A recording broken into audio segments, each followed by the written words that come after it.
Good morning, foxes, badgers and otters classes. It's Mrs. Martin here, ready to take you through our writing lesson today. So today we are going to be reading as a reader and checking that we have an understanding of our model text. So can you remember what our model text was about? Can you remember what type of text it was? Can you summarise each paragraph? Can you pause the video here for me, please, and write the date and the LO and have a think about those questions?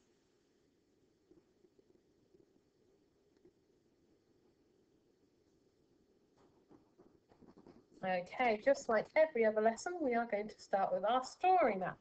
So if you go to our class page, on Monday the 22nd of February, there are those videos of Miss Smith and Mrs. Whiteman acting out the story map and pointing to the words for you. And there's also your story map and your model text. Pause the video here.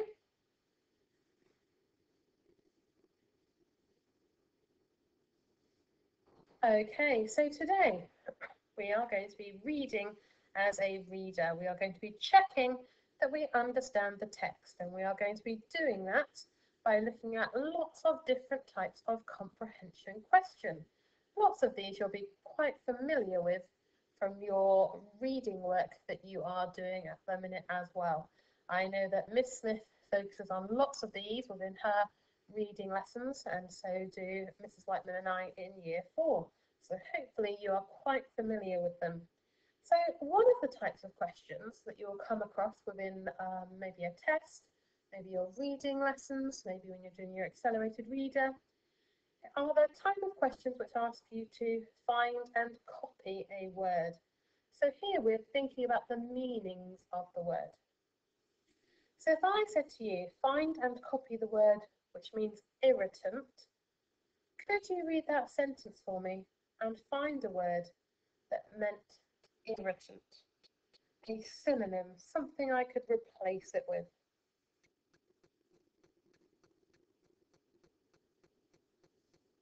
Okay, so our sentence said, some people believe dogs can be a lovely addition to any family.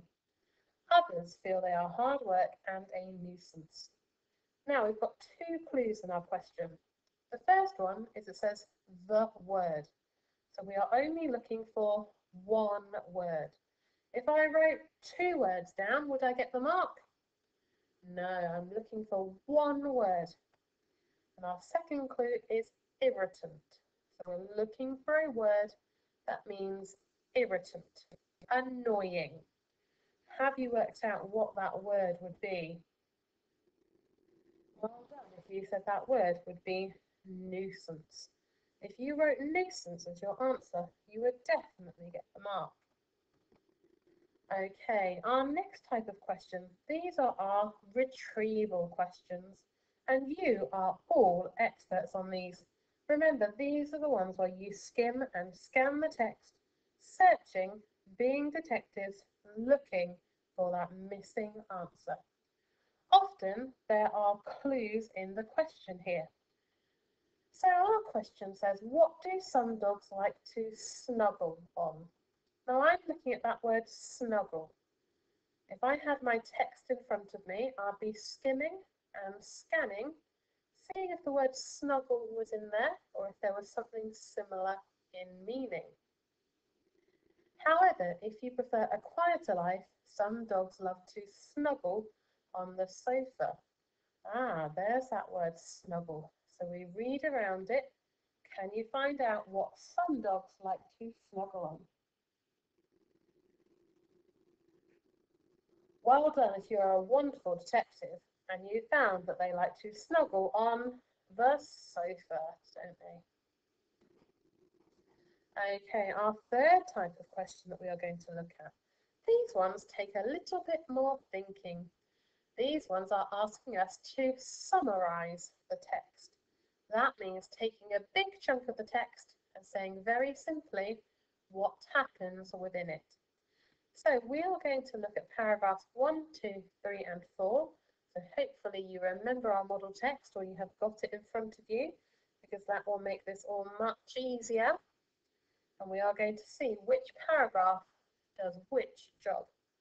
So one of our paragraphs tells us the reasons we should not get a dog.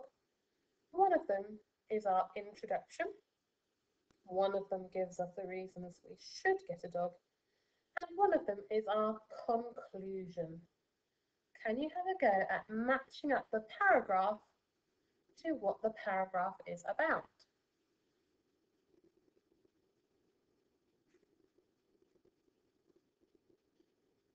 Well done if you realise that, of course, our introduction has to come first. So paragraph 1 should be our introduction. It introduces our text. It tells us what the text is all about. Paragraph 2. Now these were all the positives. So these are the reasons you should get a dog. Whereas paragraph 3 were all the negatives. The reasons you should not get a dog. That means that paragraph 4, our final paragraph, must be our conclusion. So after we've written our whole discussion, we come back to the main ideas. Should people get a dog? Yes or no? Okay, our fourth type of question. These ones are our inference questions. Now, I've always taught my classes that when we're making an inference, it's when the author hasn't told us the answer.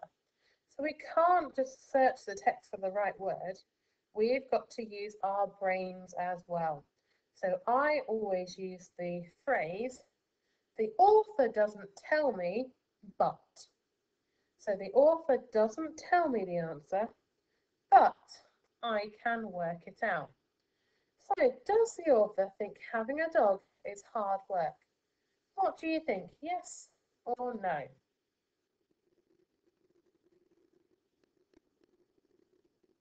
The important thing with this question is that you back it up with reasons from the text. So you could say that the author thinks having a dog is very hard work because they say you have to walk it, they say you have to clean up after it, etc. But I've backed it up with information from the text. If you've managed to find facts in the text that tell you having a dog is not hard work, you'd get the mark as well, but you've got to make sure you back it up with answers from the text, okay?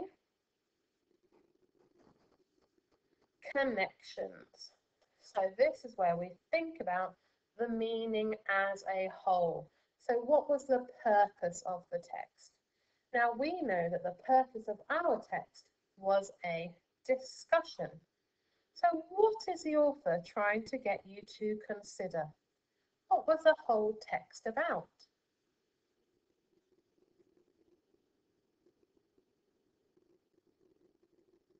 Well done if you realise that the text was all about whether or not people should own a dog. So the author was trying to get us to consider if it would be the right thing for us to do, or if maybe for us getting a dog might not be such a good idea. And they did this by giving both points of view.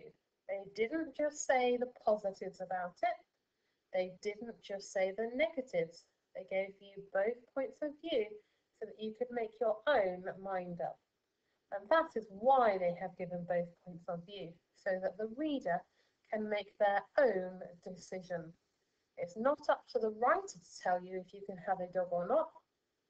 That's for you to decide for yourself after reading all of their information.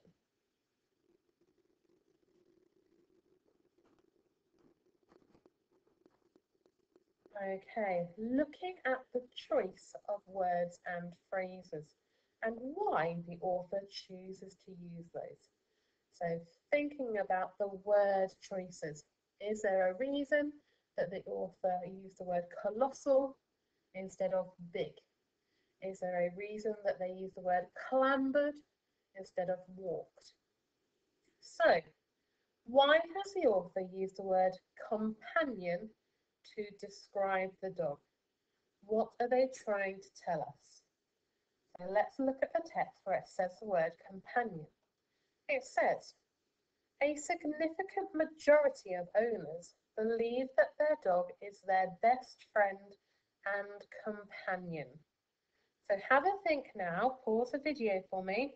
Why have they chosen that word companion? Why didn't they just leave it as they believe their dog is their best friend?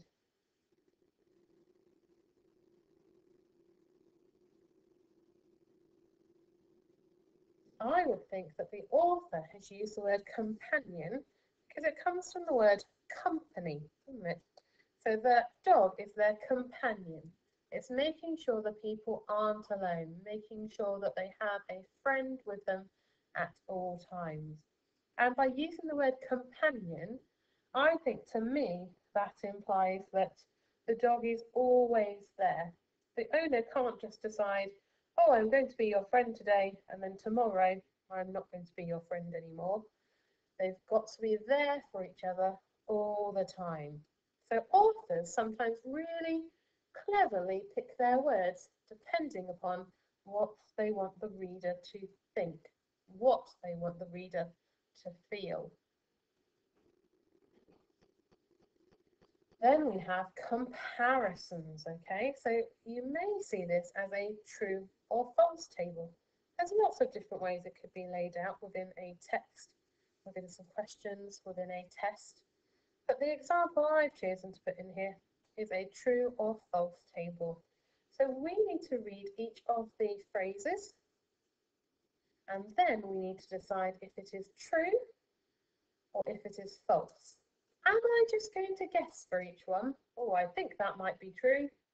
Sounds like something that's true to me. No, I need to go back to the text and I need to find it in there and check that I have got the right answer. So let's look at phrase number 1 together. Some dogs love to snuggle. Is that true or is that false?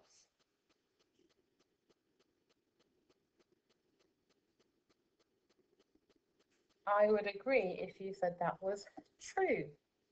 And I would agree because there's something in the text that tells me that.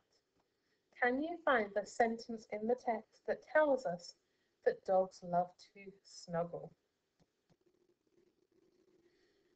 Number 2, dogs are normally quiet animals. True or false?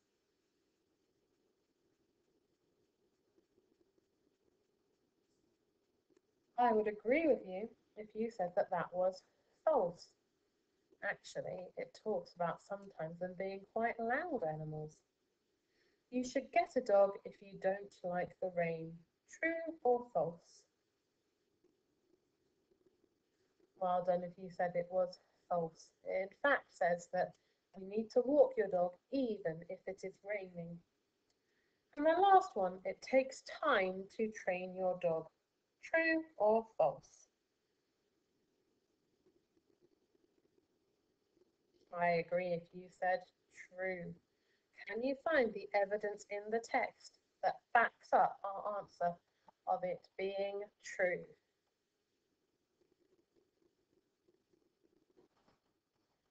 Okay, so today you have got a challenge to do. Like we always do with our reading as a reader, there is a text that I have put onto your class page for you, and it has got some questions all about our model text. Now, I'm afraid you'll have to ignore this down here. This isn't a table, so just imagine there's lines going across. I'm not quite sure why, but the computer decided when I saved it as a PDF, it didn't want to show those lines. So it is a table, just like this one that we did together, but for some reason, some of those lines are just not showing up, okay? Now, all of these questions are similar in style to the ones that we looked at together. So hopefully you will have an idea and some clues as to how to answer them. Read the questions carefully. Make sure that you back up your answers with information from the text, okay? So if it's asking you for your opinion about something, you need to give your opinion, but also back it up with information from the text. So if I read number 7, which says, what is the author trying to make you realise in the 3rd paragraph? My answer would be something like, the author is trying to make me realise I know this because in the text they say that. Okay? Please make sure that you send your answers in to your class teacher so that we can have a look at your fantastic work.